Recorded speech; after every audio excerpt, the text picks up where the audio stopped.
Welcome to Single Tree Nation. I'm your man, Charlie Eblin, the host and owner of Single Tree Woodfire Barbecue. We are here to build community through undeniable hospitality, storytelling, and the perfect plate of barbecue.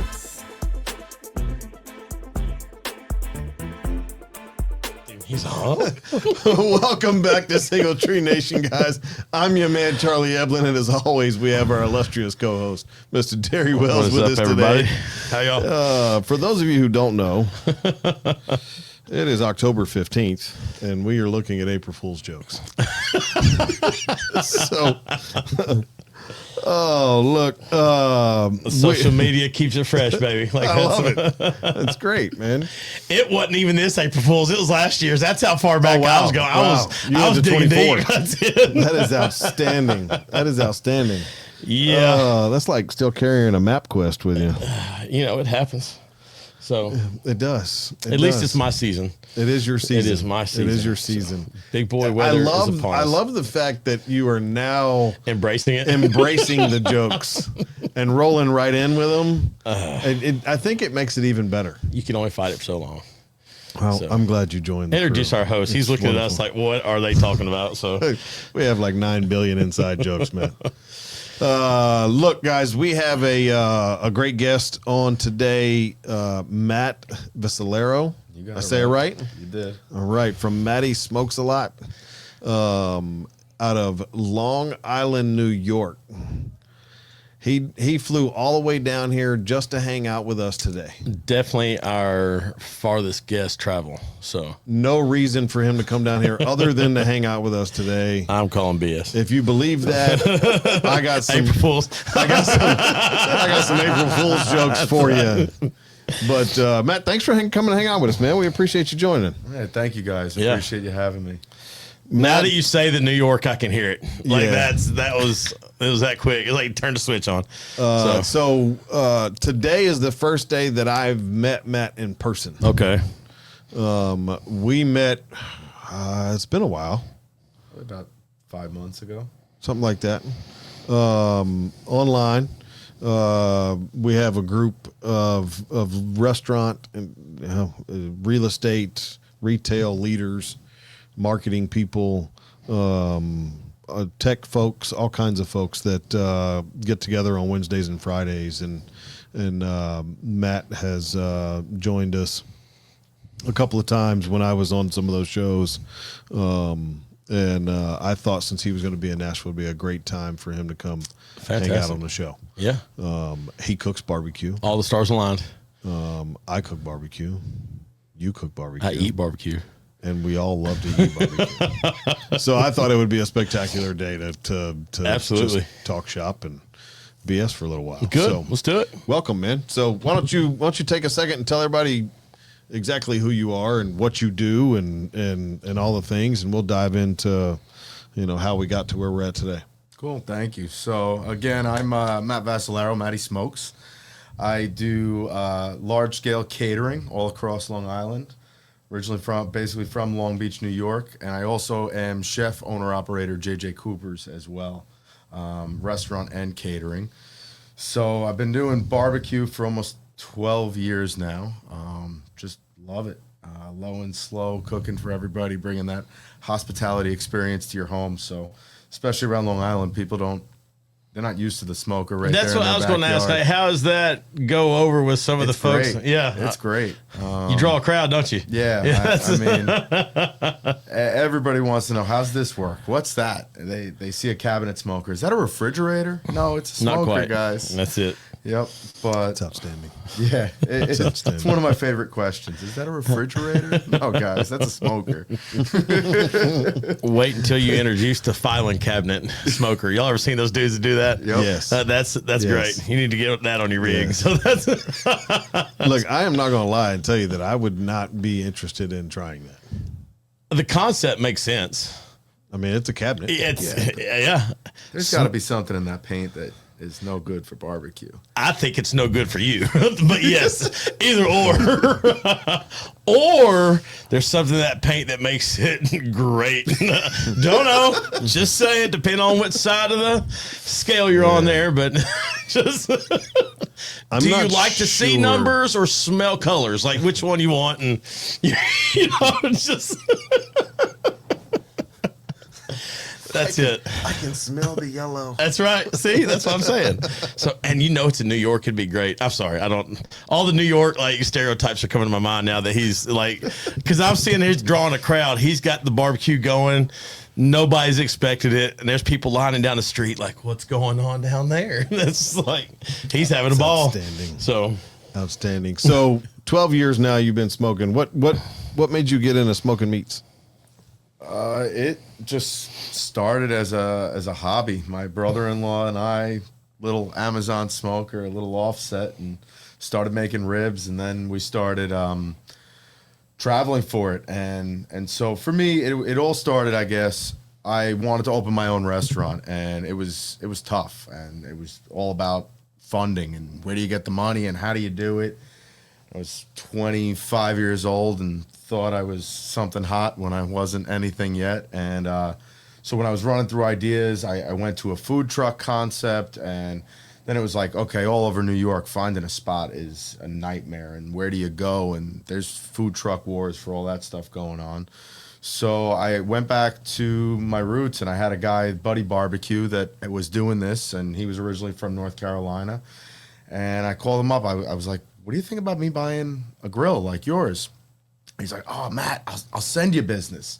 There's so many people. This is hot. Like, we definitely could work it out. So he hooked me up with BQ Grills down in Rocky Mount, North Carolina. Well, I guess up from you guys, but for me down. And so I started designing a whole setup. Really wasn't sure what I was getting into, but I'm like, oh, how hard could it be? We're gonna go flip burgers and hot dogs, and I'm gonna make some ribs. And it evolved, you know, it took time. So by the time I got my trailer built, I then, you know, went down to a whole hog competition in North Carolina, cooked my first whole hog and didn't do so bad, and then went to Memphis in May and started meeting people.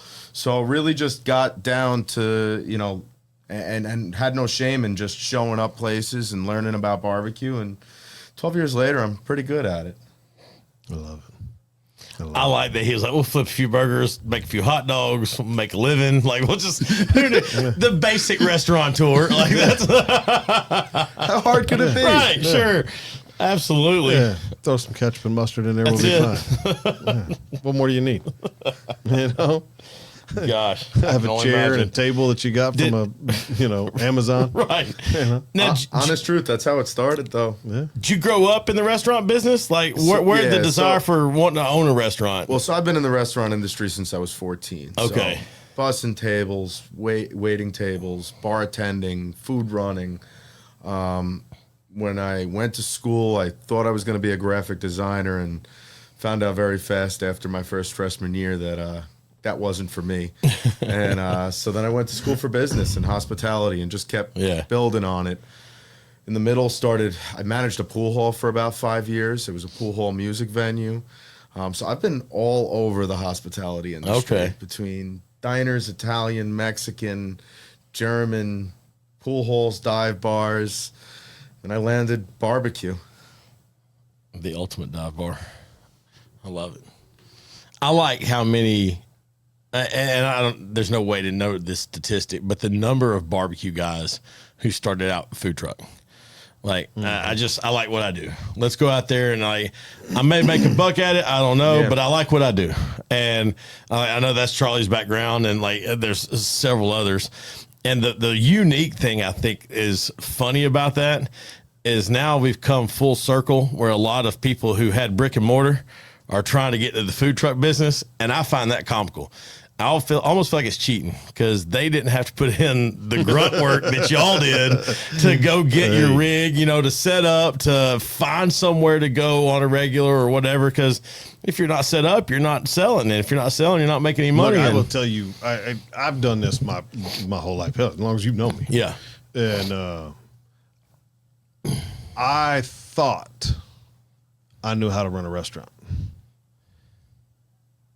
I had no idea how to run a food truck. And it's two totally different things. And especially going from being an executive in restaurants to now I'm the cook. I'm the executive. The help. I'm the dishwasher. The cash I'm the register, sweeper. too. I'm the cash register. I'm the smoker. The I'm CDL the holder. I'm the CDL holder. Right, yeah. I'm the everything guy, right? I'm the plumber. Right. And plumbing on a food truck is different than plumbing in your house. Yeah. Because it goes this way, that way, and all kinds of different ways. And then, now you got to figure out all the regulations and get all the permits and all the things. And none of it makes any sense. I can only imagine what it's like in New York, though. Well, There's- so truthfully, that's why I didn't do the food truck and I did the open barbecue trailer and stuck to the private events, because in New York it's a mess. Right. So me now, I'm your private chef. I show up to your home. I cook for you, your family. It's somebody's birthday party. It's a wedding. It's a fireman's event. It's picnics. So I'll cater. I just did an event, Liz's Day, where I did for breast cancer awareness, 2,000 meals. But I show up. I know what I'm cooking. I cook that amount and I leave. I don't wait for people to show up and buy my barbecue. It's been bought before I get there. Okay. So smart. Because you said that's because the New York regulation style. Does that help ease some of that? Well, I don't really have too much regulation, Okay. because I'm on private property for Okay. an individual. Yeah, so I'm not Okay. selling to the public. Okay. So it really, I don't need to tell everybody, but I skate through a lot of stuff. And I'm sure you're not the only one. But There's plenty of people doing it, and that was the fortunate thing about having a mentor who was doing it. Sure. That kind of was like, no, listen, this is what you want to do. I can only Private events a little bit different. Yeah, because we hear all the horror stories about how awful it is in like California, New York, all the big places, big cities. Regulate this, regulate that. You're losing money before you ever can get the door open or get the window open or whatever. Look, it's different from Rutherford County to Davidson County, from here to Nashville. Seriously. Yeah. Wow. So in the state of Tennessee, there's counties that govern their own health department, and then there's counties that are state ran. Okay. So if you get a permit in Rutherford County, which is state ran, then that permit is good for any county that is state ran. But if it's ran locally, then you have to get a permit locally. Davidson County is not state ran. Oh my goodness. So So- you have two permits So to you have to operate have if you two go permits. in across Now, that that county. may have changed, But- but when I was operating, As far as you're my aware, food truck, right. Well, even for us, we have Suffolk County, Nassau County, and New York City. So if I go in an hour in either direction from me, I would need different permits. Wow. It's crazy. That's the stuff that your common everyday person who's walking into y'all's restaurants and that they don't know. That's what we don't realize. Like we're like, oh, there's a beer permit on the wall. Somebody greeted me at the door. Great. I'm, burger and fries. Let's go. They're not thinking about, that you had a different permit to drive 1 hour east and how that changes. And that's really impressive. I mean, I also think that's what people get lost on when it comes to y'all's pricing or things like that. And so it is a big deal when y'all change prices. And you go in, you see a new menu. It's the first thing we all think is the public. But I always, like, now that I've talked to you enough, I got props like, okay, something happened. Like whether it's permit, whether it's costs, whether it's whatever, something changed, because the last thing y'all want to do is raise your prices. And so now that I know there's that permit side of things, I wouldn't have thought it. Truthfully, most people that tell me they want to open a restaurant, I tell them don't. No, you don't. You better really want this. Anybody that opens a restaurant to be wealthy, Yeah. to make money essentially is sadly mistaken, because It's a passion. It is, and you can make money as a restaurant owner. I'm not saying that but the profit margins, it's one of the lowest profit margins in any industry. The average restaurant makes 10%. So, if you do, $1 million a year in revenue, which is not that much in the restaurant world, that means you brought home, if you ran an extremely good restaurant, that means you brought home $100,000. Well, that's $100,000 that's going to pay you, that's going to pay in taxes, and going to pay anything that might break next year, that anything you got to save for. So it's not like you made $100,000. Right. You're not making six figures a year. Right. You probably really brought home 20. Right. Right. You know, because then you got to go, because you got to take all the taxes off of that. You got to take all the other stuff off of that. And it's, you know, you start really dwindling it down. You didn't really make that much money, right? It's not easy to make a living as a restaurateur by any means.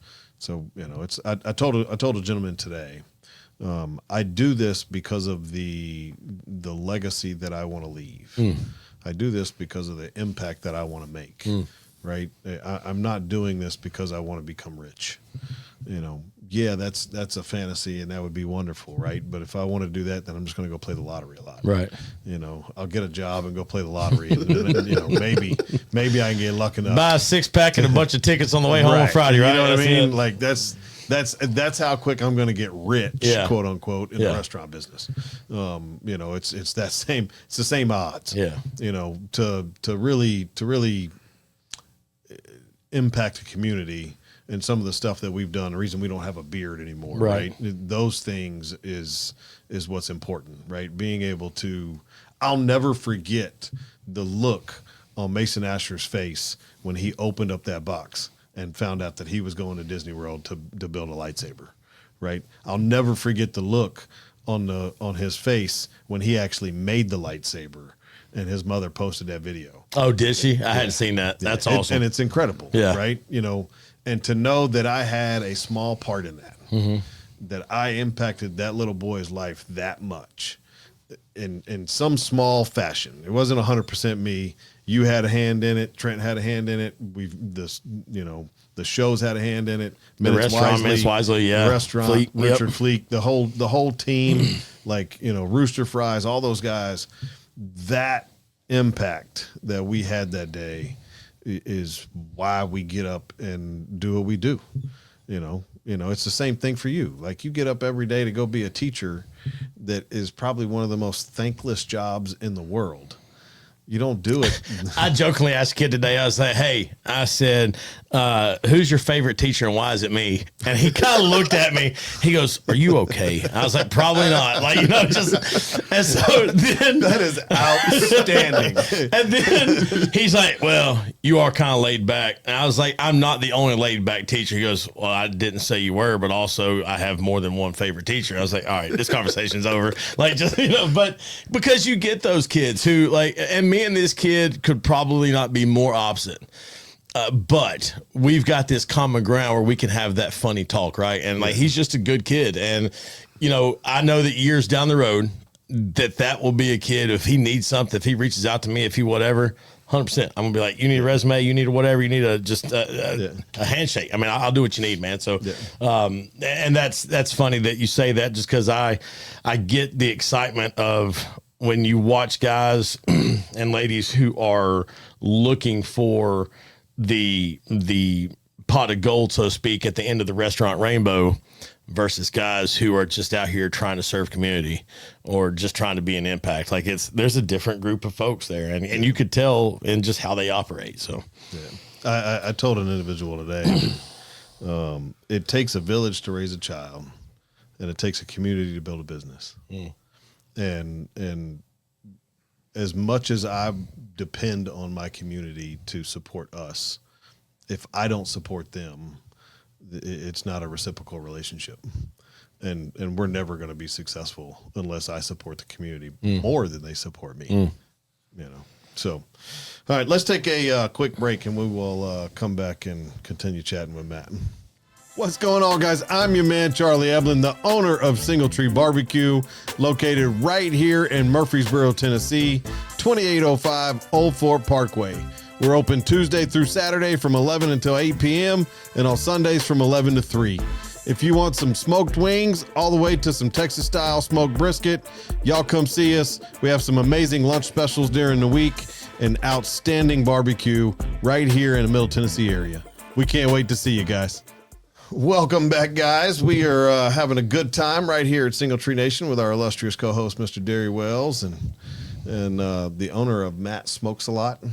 I just love saying that.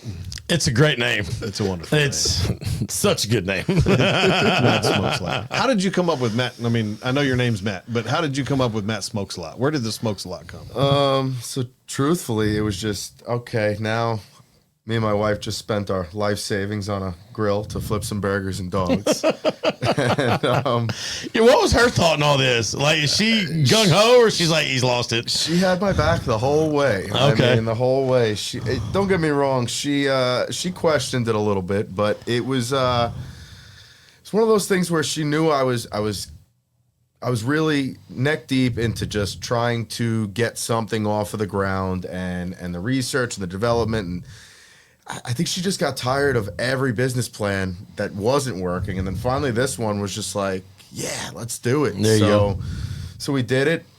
And it was okay. What are we going to name this? And then we were like, okay, the barbecue boys, the smoky boys, I don't know. Like we were going back and forth on different stuff. And then Matty Smokes. All right, well. And then, I mean, I did smoke a lot then. So, but Matty Smokes Alot. And then it fell into place. And then logo was just us drunk on the Long Island Railroad one night with me wearing her sunglasses. And we sent it to a graphic designer. And so make this work. Yeah, fast forward, I got a caricature of myself with Matty Smokes Alot with a big cigar in my mouth. That's awesome. I mean, that's just fantastic. I love when there's a like the fact that that's you and your caricature. It wasn't something that was just made up, and that's obviously pre-AI. So I mean, it makes it even better. Like so, that's wild. No, it was a late night on the Long Island Railroad. If you were going to describe your style of barbecue, how would you describe your style of barbecue? So for my barbecue, what I'd say is I don't put too much smoke on. So it is a subtle smoke flavor with a lot more of a finish in a braising format matter. So the barbecue's got a lot of moisture to it. It's got a good texture. So it's definitely not your typical Southern or Texas barbecue. I'm definitely applying way more of a braise to finish when I'm then serving it out to the catering.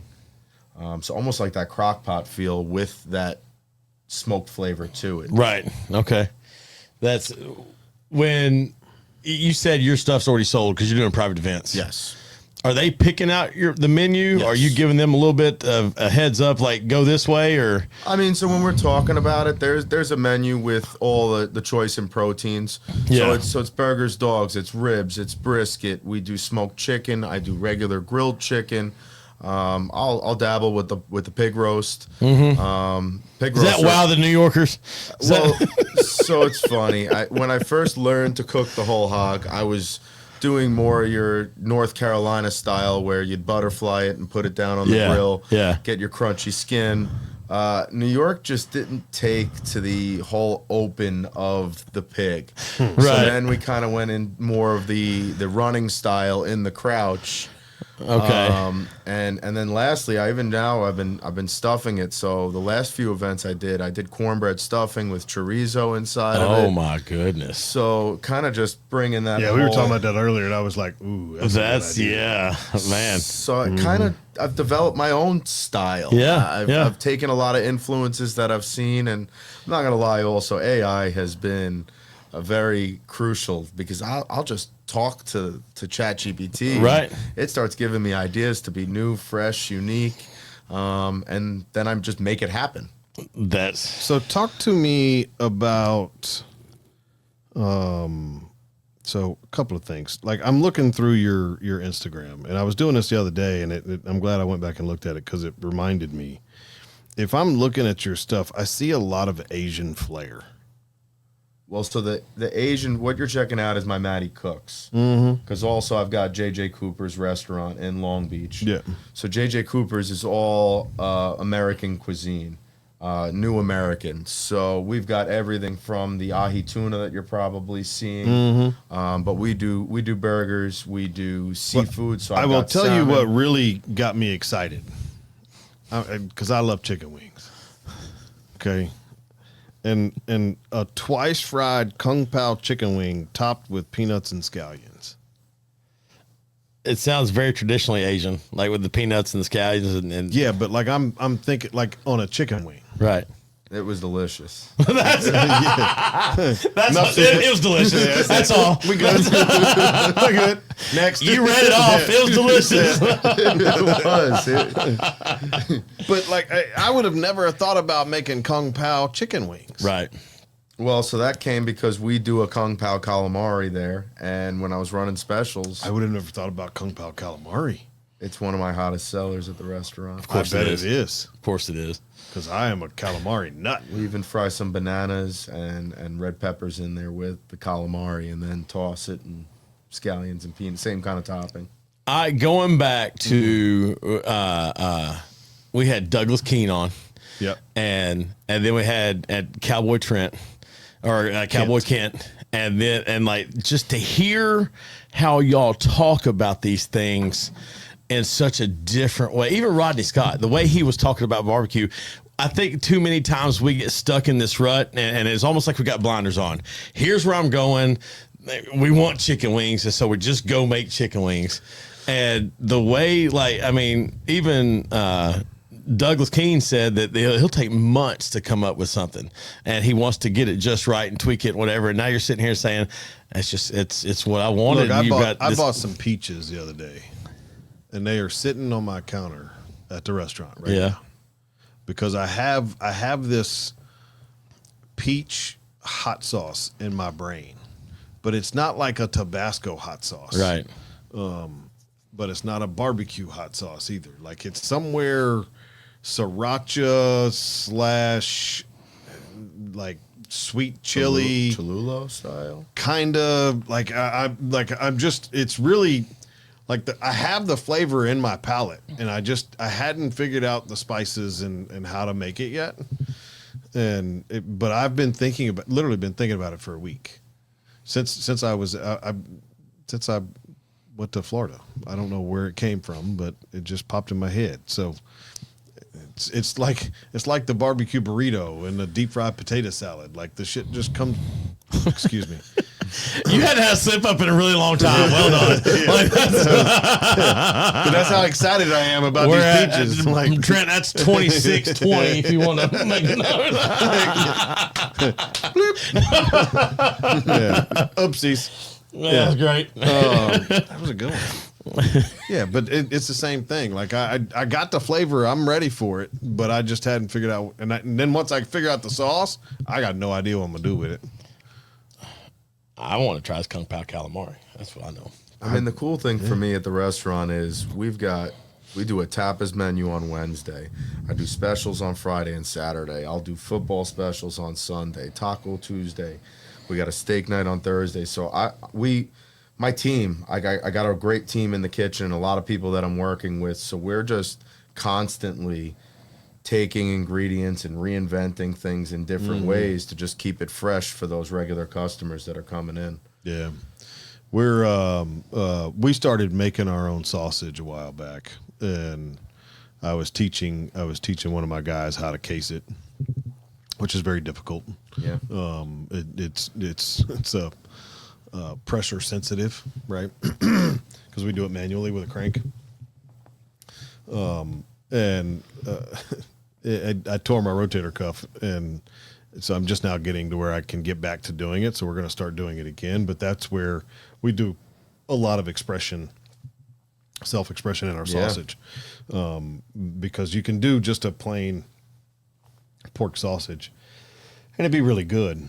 But you can also come up with some crazy things that, like now I'm kind of thinking about what I can do with those peaches in a sausage. See what happens? Yeah. See where this is going? You need to be taking notes. Like I'm thinking about like a peach cobbler pork Right. sausage. Now, I looked at your Matty Cooks page also, and that's a little bit on the higher scale of things compared to just It's a little smoking, all over the right? place. Yeah. All right.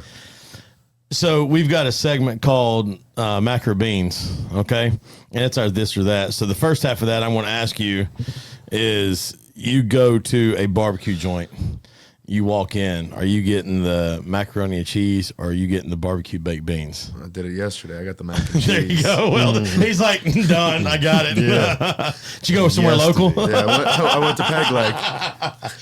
As soon as I got off the plane, that was my first stop with That's barbecue. awesome. I was telling him, Kerry's a pretty good fellow. Yeah, Kerry's he's fun. Every time I see Kerry now in his glasses, because he always wears the rose colored glasses, I can't help but like see him. We had him on the show, and he's just top notch guy.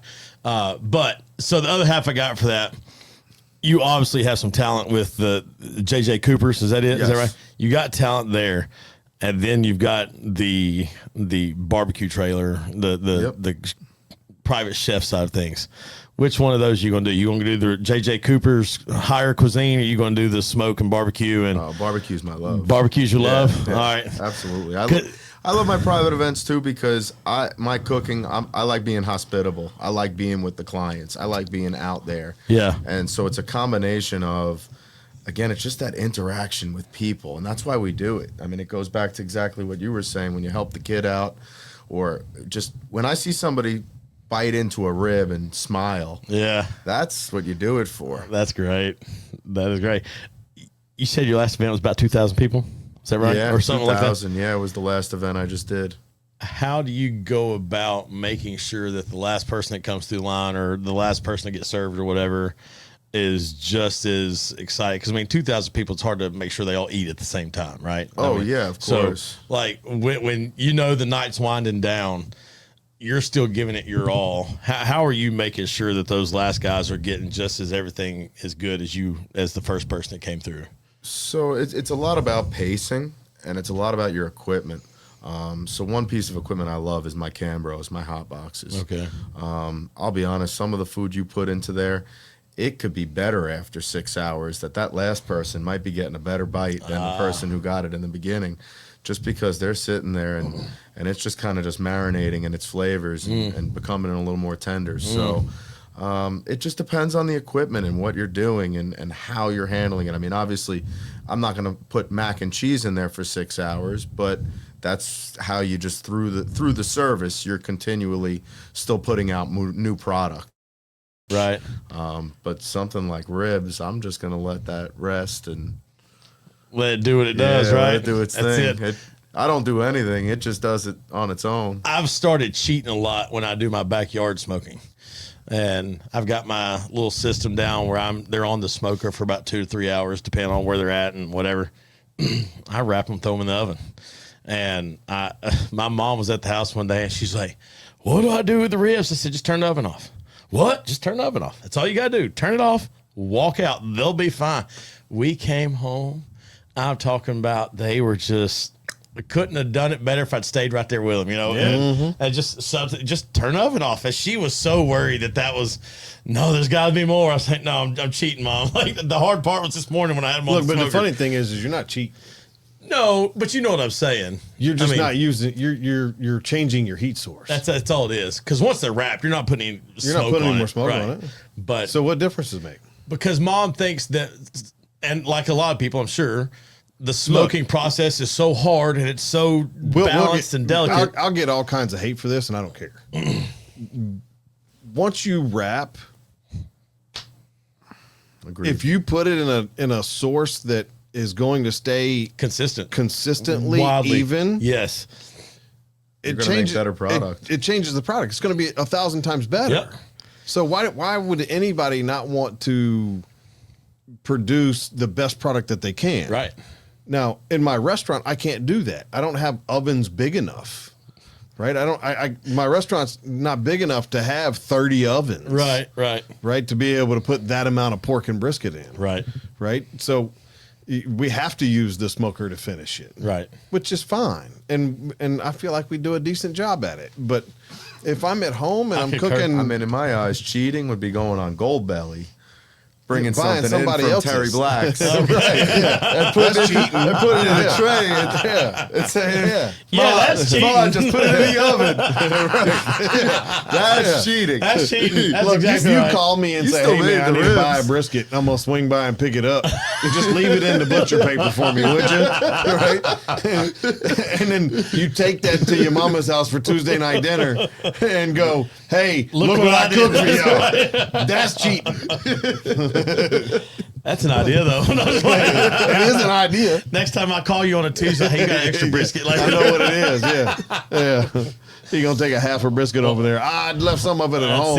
That's it. Oh, like, see, my mom was concerned. I said, no, just turn it off. Turn the oven off, Mom. It's fine. It'll be there when we get back. So That's no worries. Absolutely no worries at all. And he's going to post it on his Facebook. Doggone too. right I am. Yeah. So, Yeah. Hey, look look at this do it. brisket I made, y'all. Do it. I might give you one just to do it. Oh, stop. That'd be fun. That'd be fun. You have to FaceTime me. Yeah, that's exactly what I'll do. Oh Lord, I love it. We've talked a lot. So I'm trying to go through some of these without some of the questions I've already asked in our conversations today. Matty and I have been together all day, so Right. I was putting two and two together there. yeah. Yeah. So I'm trying to ask questions that I have already asked. When it comes to smoking barbecue, what's your protein of choice?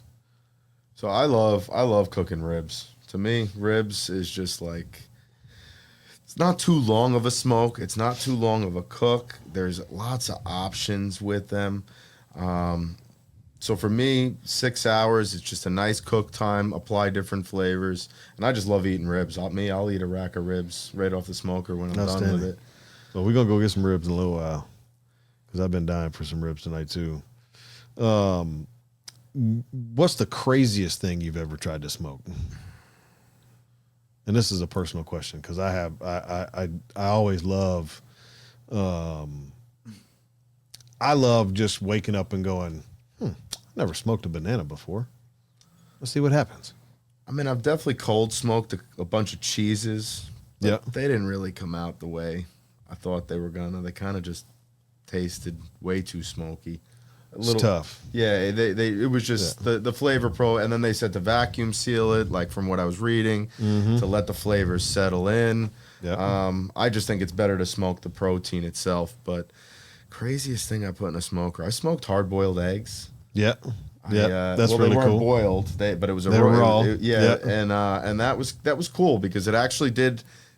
I didn't think the Smoked flavor them. was going to get through the Yeah. shell, and they were good. Yeah. And they actually look like they're smoked. You ever done that? I had it at your spot, didn't I? Isn't that Yeah, what you they did. had, the deviled Yeah, eggs? Yeah. Yeah. God, that was a good deviled egg. That's what I'm saying. It was Oh, good. man. Yeah. Yeah, they're good. It was tasty. What is the most surprising thing that you've tried to smoke? And it obviously come out and you're like, ooh, or you were like, man, I thought that was going to be really good and it wasn't. What's going on, guys? I'm your man, Charlie Eblin, the owner of Single Tree Barbecue, located right here in Murfreesboro, Tennessee, 2805 Old Fort Parkway. We're open Tuesday through Saturday from 11 until 8 p.m. and on Sundays from 11 to 3. If you want some smoked wings all the way to some Texas-style smoked brisket, y'all come see us. We have some amazing lunch specials during the week and outstanding barbecue right here in the Middle Tennessee area. We can't wait to see you guys. So I smoked. Well, it's not surprising. I mean, I was doing for Thanksgiving. I was smoking a ton of turkeys at one point. And I gotta say, the first time I did it, it came out so dry. It was horrible. But then I learned from there that I was injecting it with like Creole butters and kind of altered it. And now that's a family favorite that every year I'm kind of stuck now making smoked turkey. You worked yourself into a job, didn't you? I stopped selling smoked turkeys, but now I just have to make it for probably about 7 families every year that they're like, well, it's our tradition. And I'm like, okay. I sell 20 a year. That's it. Like that's your max? That's That's the all max. you want to do? That's all I'm going to sell. Okay. What do you fill the smoker up once and call it a day? I actually cook them 2 different days. My logic is turkeys, Thanksgiving, Christmas are 2 holidays. It's just like somebody's wedding. You get one shot. One shot.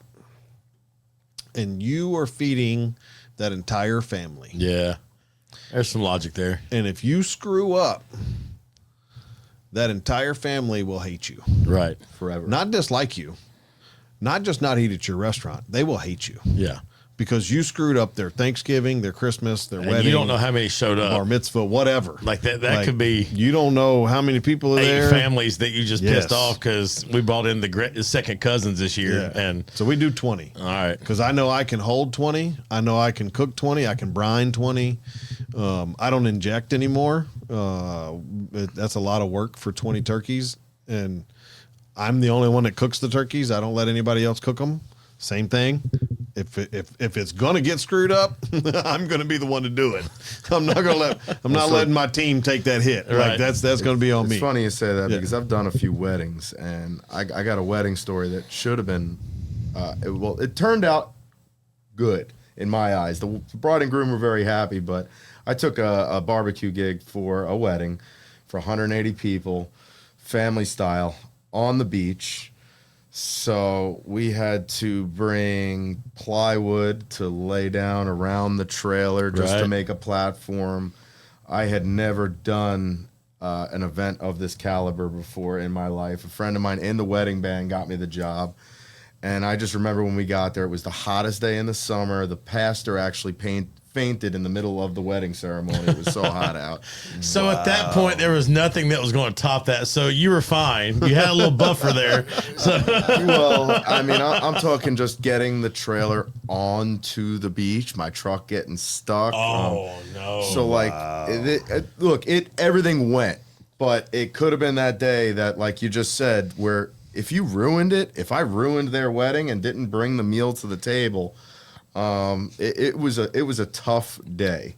It was a very, very, I mean, but I've learned that there's just certain things that now I don't put myself in those situations. It could have been bad. Matty's over here on the trailer. Preacher went down. Yes, like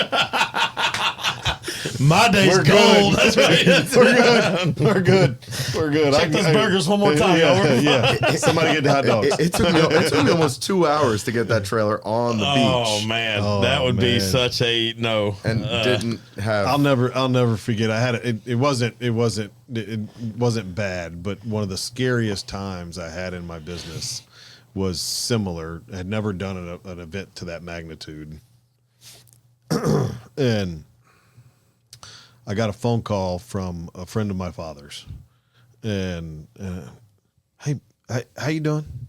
Hey, Charlie, wait, what's going on, buddy? Hang on, I can hear not that much. man's voice. And I said, Now that I've met your dad, I can hear his friend. Can you hear that? Yeah, Yeah. I know what this sounds like. he said, hey, what's the most amount of people you've ever cooked for?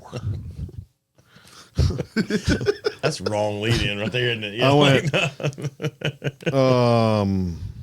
I don't know, a couple thousand. I was gonna say not whatever you're about to suggest. And he goes, do you think you could cook for 4,000 people? Yeah. In the side of my head, I'm going, maybe. What I kind don't of know. event is 4,000? 4,000's a lot of people. 2,000's a lot of people. I mean, So it was an in-service for teachers in Bedford County. okay. But it wasn't just Bedford County. It was, I think, 3 or 4 different counties that were all Came to them. came Yeah, to okay. Bedford County. And I was like, sure, let's figure it out. Someone had the great idea to do an off-menu item for this event. And we were talking earlier about whether you can sell out or not. Yep. I did stuffed potatoes, which I don't do, for the specific reason of you can only cook so many and them be good. For you cook a potato, it's good for an hour, Right. 45 minutes to an hour. After that, you're It's cutting it just up mush and and you're it's using just- it for yeah. potato skins. Yeah. Like that's what your resource is. You know, you're going to cut the guts up and use that for potato soup. like, or some sort of, something, right? You're Not something solid. Deep fry it. Right. You're going to do something with it. But, so I only cooked like 100 potatoes. That's what I brought For 4,000 people. because I thought, Wait, whoa! Was you want Jesus to step in and like now I had the rest of the feed menu. them all? Just like, what are you? I had the rest of the menu too. No, it's not. But I just had 100 potatoes. You went like with 0.25% right there, man. Like that's not even. It was one menu item on the entire menu. I thought, man, there's no way I'm going to sell 100 Brought potatoes. chicken and 100 of you get potatoes. I had other things on the menu I besides know the that. potatoes. It's not the point.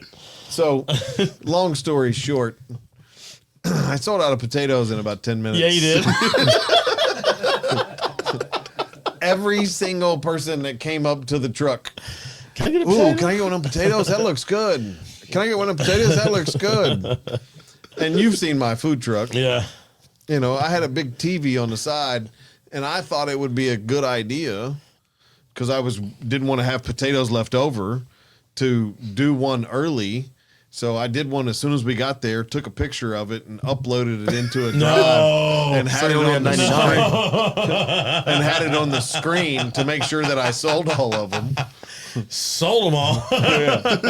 So for the next 3 hours, can I get a no? No. Can I get a no? That's when you learn to carry a whiteboard and a magic marker where you're out of potatoes and just. That's when I learned not to put it on the menu. And just have whoever's working the register tell them we have a special today. There you go. And then you run out of it and you don't have to mission it any longer.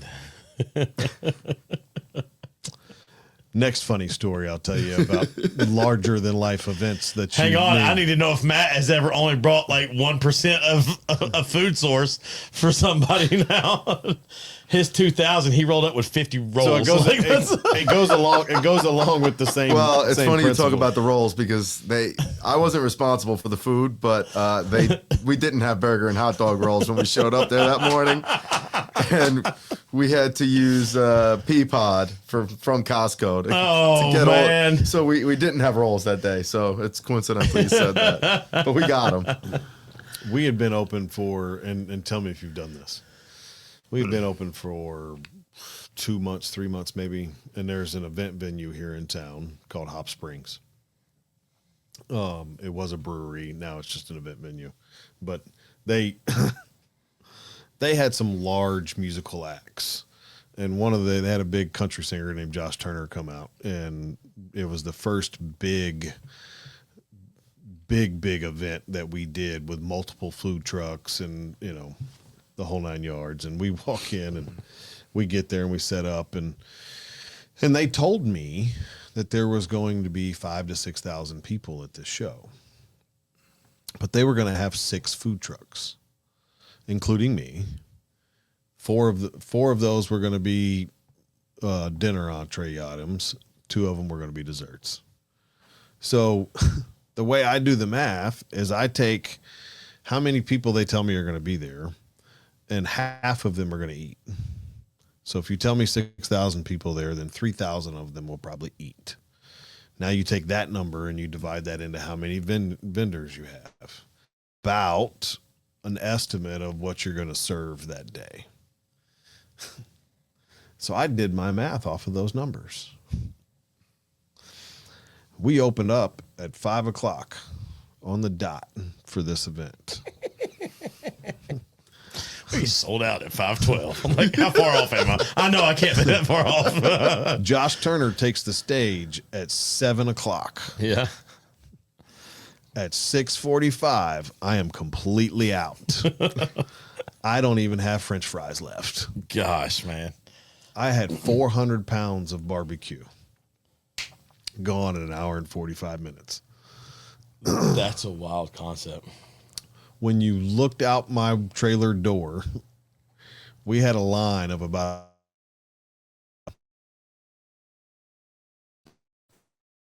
food trucks. Didn't have a person. Oh no. They were waiting on you to sell out. Miranda, who you've met. Yeah. All right, the manager of the place. I walk up to her at 6:50 and say, "Hey, I don't really know how to tell you this. I'm out of food. We have 4 or 5 more hours of event left. Like, we just got there."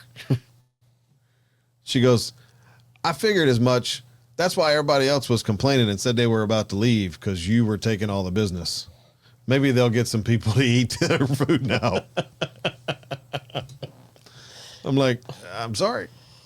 That's a good feeling though, but at the same time, like, It was it's great, but just massively undershot.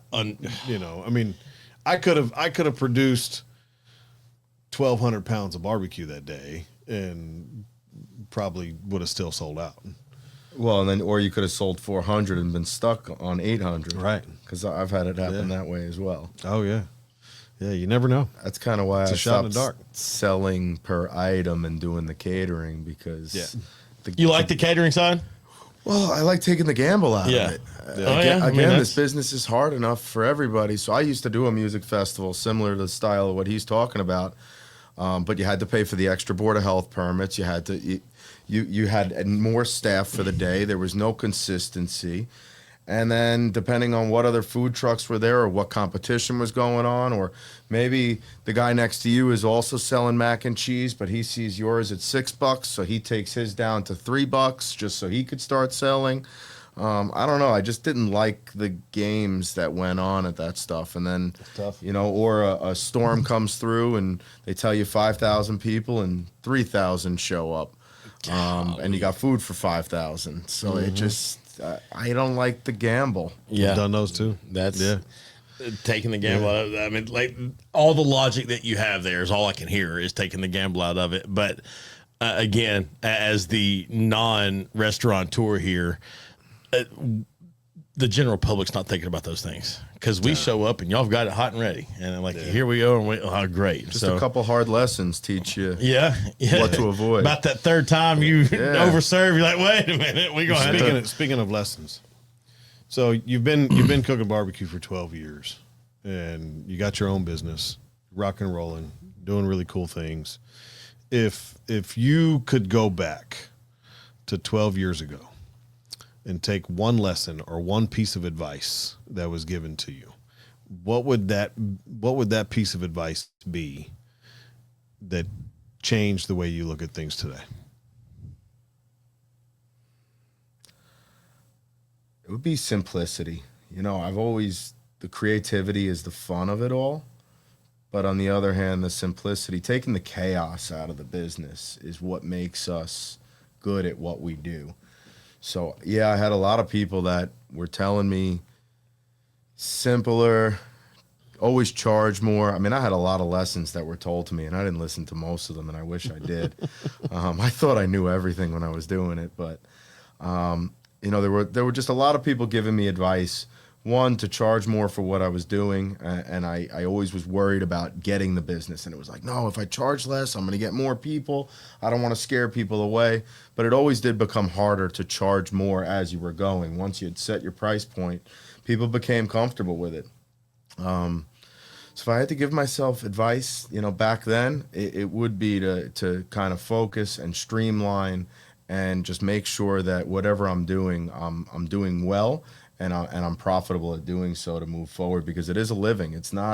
We're not just cooking barbecue for fun. I'm cooking barbecue to pay my bills.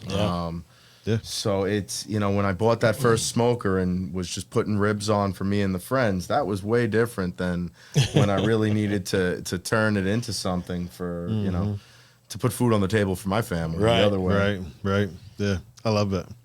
You got a Friday feel good for us? I do, and just based on today's conversation, it goes right hand in hand with what you're talking about, because lots of the parts of owning or operating a business can be overwhelming at times.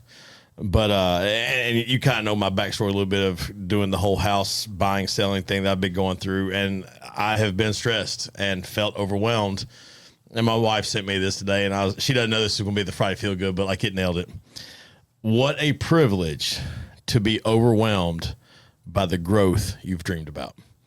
And a lot of times we lose sight of what that is and how perfect like the overwhelming factor can be. But we were hoping for that. Yeah, we put it on ourselves. And we put it on ourselves, and that's what you were hoping to get to. But y'all know what to do. Find somebody you know, tell them you love them. I love that. So I love that. Matt, if people are trying to find you, get a hold of you, all your Instagram stuff, socials, etc., how can they do that? So you guys could find me on Instagram, Matty Cooks. I'm on Facebook by Matt Vascallero, or LinkedIn, same Matt Vascallero. Matty Smokes Barbecue and Catering .com. You could find me on there as well. And as well, JJ Cooper's. So I've got the JJ Cooper's Instagram, JJ Cooper's Facebook. Nice. So I'm all over. You got all the spots. I love it. Look out man, for next year's April Fool's post. So yeah. Probably won't be sugar. That probably won't be sugar, but it had me hooked and I was ready. So But it could be sweet. Could You be had so. me going. I forgot about that. Like smoked sugar. What's this guy talking about? It's gonna melt. Like, I've smoked ice cream, so I was really interested in it. I'm just saying. I mean, I might just have to go home and try it. itself's like just face value, like, oh yeah, like no, keep scrolling, bud. Like that's Yeah, I love it. April. I love it. Anyway. Absolutely. Matt, good to meet you, man. Yeah, Thanks for my joining us. pleasure. No, thank you for having me, guys. This is Appreciate you great. coming to hang out, man. Look, y'all know what to do. Go follow my man, Matt. He is cooking it up, doing some crazy things up there in Long Island. We are super excited to have him on the show. More to come. Some really cool things coming out very, very soon. Stay tuned. Make sure you like, subscribe, and share the show. You know what to do if you want to get involved. Please email me at charlie@singletreebbq.com. You can call me at 615-307-0120. And until next time, guys, we'll see you then. Y'all be good. Thank you. Thanks for joining us today. Make sure you like, share, and subscribe to the channel. And as always, leave us a 5-star review and come see us at the restaurant.